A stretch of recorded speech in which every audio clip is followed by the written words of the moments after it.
उनकी दूषित मानसिकता बोलती है। अगर मेरी बात को समझेंगे तो ये हम अपना अपमान बयां करते हैं।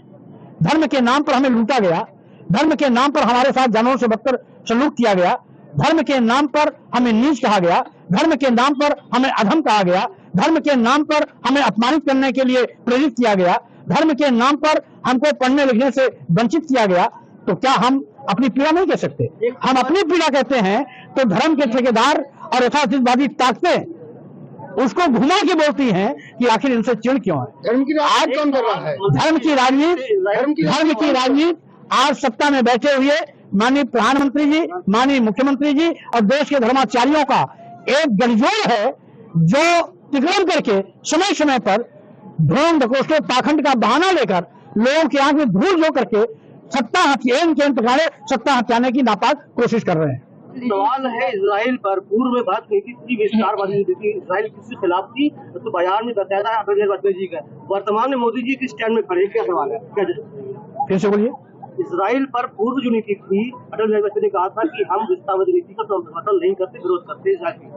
वर्तमान में मोदी जी इजराइल के साथ करने जा रहे हैं। देखिए, मोदी जी तो बड़े महान नेता हैं, वो तो ईस्ट इंडिया कंपनी से भी आगे चले गए हैं। माननीय अटल बिहारी वाजपेयी ने देश को बेचने का पाप नहीं किया था, लेकिन माननीय मोदी जी तो देश की संपत्ति को बेचना शुरू कर दिया है। इसलिए आज देश को बचाना है, संविधान को बचाना है, लोकतंत्र को बचाना है, तो भाजपा को सत्ता से भगाना है। इस तरह वो विस्तारवादी शोषण कर रहे हैं। कल चाइना और पाकिस्तान में कह सकता है भारत की लैंड हमारी हो सकती है, तो इस नीति समर्थन करने को कैसे देखते हैं आप? पहली बात तो माननीय प्रधानमंत्री जी को अपने देश और अपने देश के नौजवानों की चिंता करनी चाहिए। बड़े पैमाने पर आज 88 करोड़ लोग गरीबी रेखा के नीचे आ गए हैं, जिनको अपना जीवन यापन 5 किलो 10 किलो चावल पर करना पड़ रहा है। पहले इनको जीवन स्तर को बढ़ावें, बेरोजगार नौजवानों को रोजगार से जोड़ने के काम करें। रही बात, वो माननीय प्रधानमंत्री जी हैं, देश के बाहर की व्यवस्था की चिंता उनको करनी है, वो करें।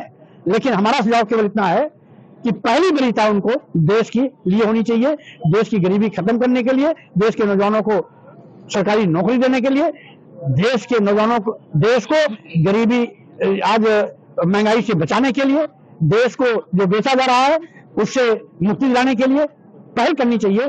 तब स्वाभाविक रूप से हम उनको धन्यवाद देते, लेकिन आज ऐसा कुछ नहीं कर रहे हैं, इसलिए वो हवाई बातें ज्यादा कर रहे हैं। बिजली बहुत महंगी मिल रही है, बड़ा शोर है। नहीं, सरकार जानबूझकर जब महंगाई थोप रही है तो महंगाई तो होगी, इसीलिए तो मैं कह रहा हूं आज देश को महंगाई से बचाना आवश्यक है।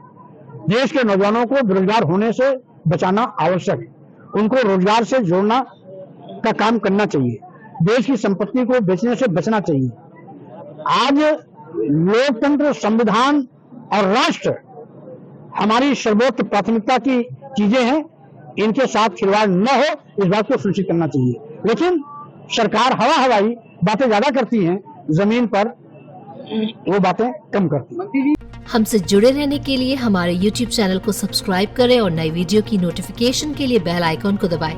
अगर आप ये वीडियो Facebook पर देख रहे हैं तो लाइक जरूर करें और ज्यादा से ज्यादा शेयर करें। धन्यवाद।